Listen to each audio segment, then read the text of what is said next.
trees in different wild styles or techniques. It's more on the technique, with more shading, less shading, more fantasy shapes, and so on. So this is what we want to discover in the next 1 hour or 1.5 hours. Let's see how long it takes. So some different brushes. Yes, we will use dip pens, because I'm holding this one just in my hand. Then we will use some brushes with watercolor. Oh, this is another waterproof brush from Kuretake, so like the pocket brush. Also, no, this is not waterproof. And here we have a fine liner, waterproof, a more classical fine liner, Pilot, not waterproof. But I also have here 0.2 from Pentel, waterproof. And of course, yeah, maybe we use this water brush and my fountain pens from Twisby, and there is an extra fine and there is a B, so bold. Another other tip pens here, and my well-known brush pens. And when we have brushes, of course, we can shade them in black and white with diluted ink, but also with watercolor.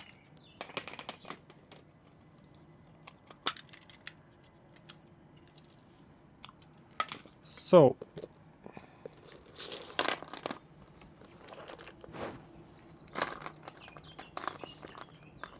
then let's start with the 0.2 fine liner. These are called from Pentel point liner. So, and I hope that the cameras don't stop recording because overheating. The first 3, very easy, I used in my most larger cityscapes, and then I make a row of trees, always starting in the foreground, and they were pretty much simple. So just the crown of a tree with an uneven, irregular shape here. So an oval or a circle, and then some hedging for the shadow parts, and as simple as possible, just this small, no idea why I did this, but this was often only one line, one ink line.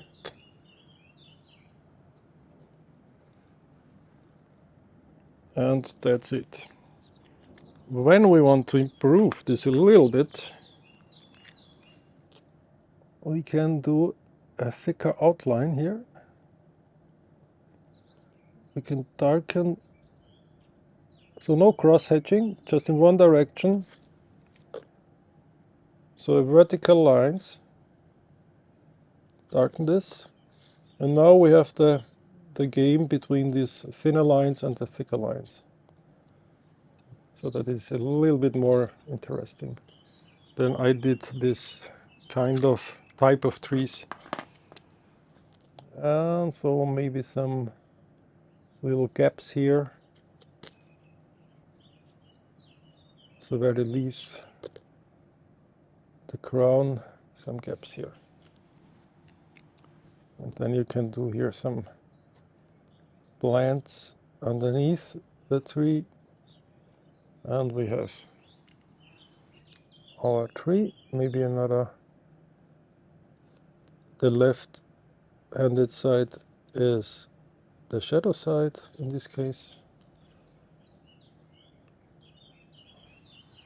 And so we have this wonderful first little tree.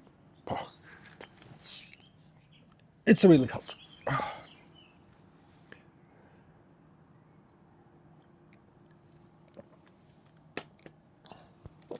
And now we need water and not this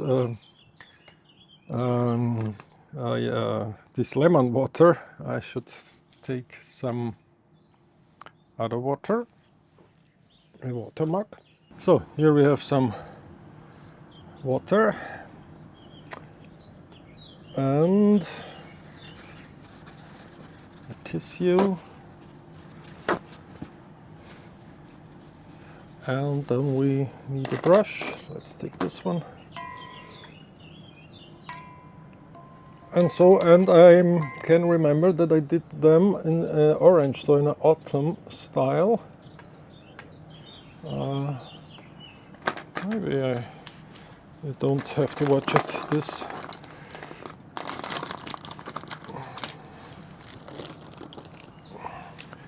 So we can take our palette here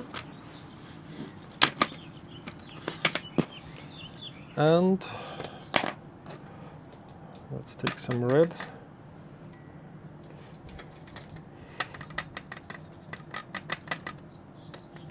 Some yellow. Let's start with the yellow part so the ink is dry and it's waterproof. And then we just fill, and then more red. We just fill here this crown of the tree.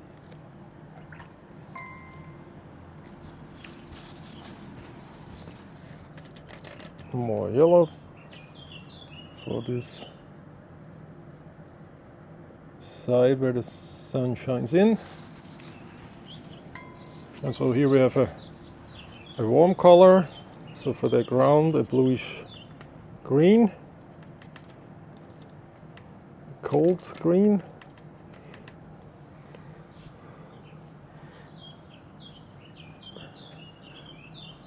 and for the plants here just some brush strokes and also some splatters if you like. Splatter all over the paper. By the way, this is a mixed media paper, so nothing special. This is special. I like this mixed media paper. It's from Fabriana, 1246. Mixed media paper, and for smaller parts with watercolor it's great to use. You can also use here two colors, so more yellow maybe.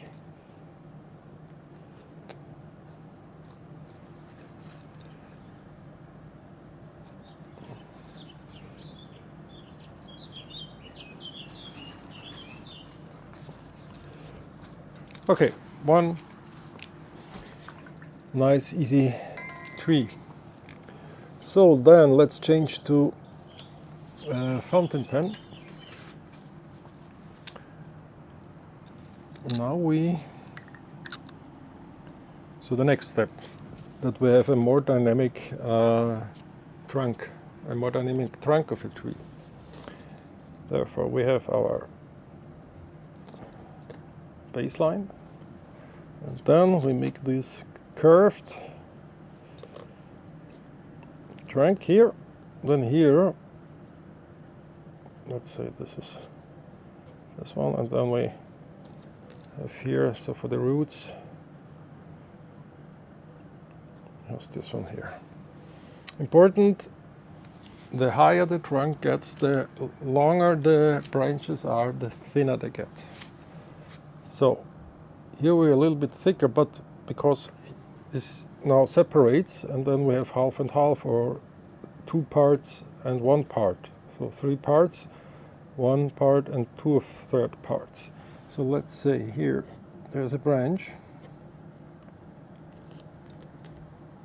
So and now we have here, let's say half and half, and so that it looks a little bit natural.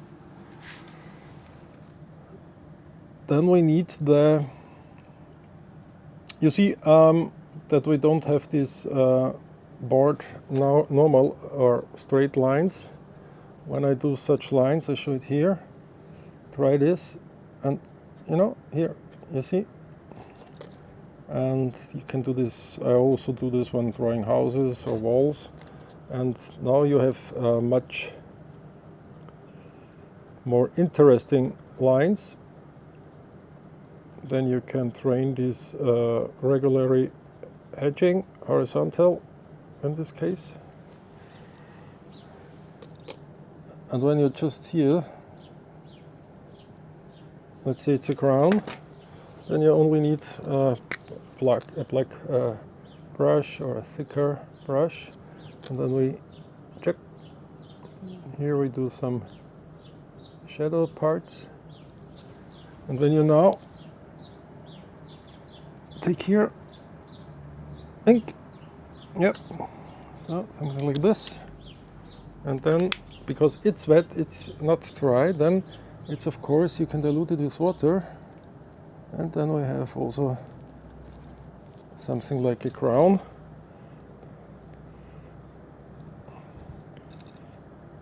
This soaked very fast, yeah, because it's so hot. This was dry. So then let's take some black ink. Shake it because it's pigmented. So every pigmented color you have to shake before using. And okay, that's also dry. Now I wet this. And then take only a spot, a little bit, because this darkens. And now we have this effect because the water is soaking the ink. And then we have something like a crown.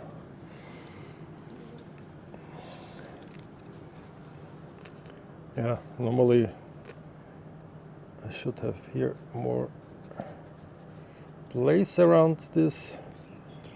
And then we can use this, what we have in the brush, for a little bit darkening the trunk here as well.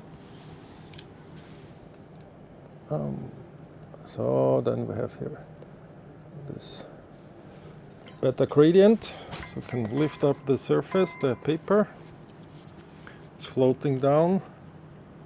Yeah, it should be more unregulary, but just for this demonstration, I'll keep that like it is.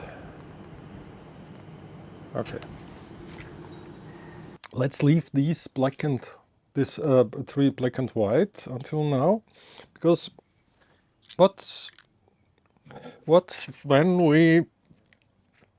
happened when we only draw an outline? Yeah, so only an outline, no other parts of no shading parts. Just so these three here. Then we go here. The surrounding shape of this tree.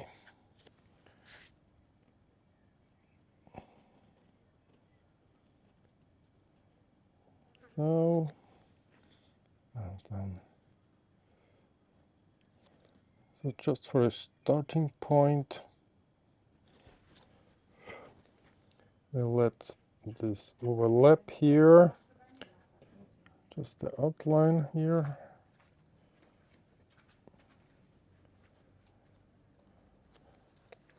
And here back to the bottom. And maybe here some more thinner parts. Because what's the idea behind this is that when we wet these green parts, these leaves and smaller crowns, we wet them and then we color them. And let's see, and we watch what the water and the paint are doing together. So just for... So, then when you finish some of these these examples. You can see here another layer with some darker parts. Here we are, dark enough. Wet in wet or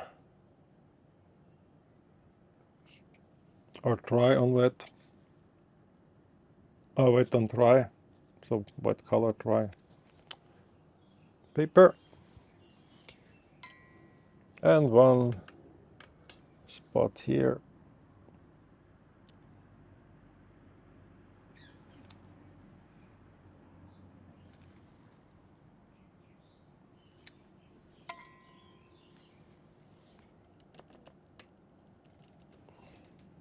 We need here the contrast. So, that's it. Trees in some different techniques, styles, whatever you want to call them. One more shadow, please. Sorry.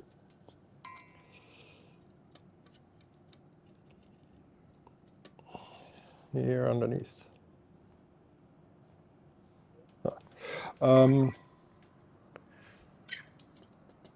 So try another combinations of these types, but keep it live and colorful and with expressions and so on. Bye for now. Hope to see you next time, and your results in our chat section here on Patreon.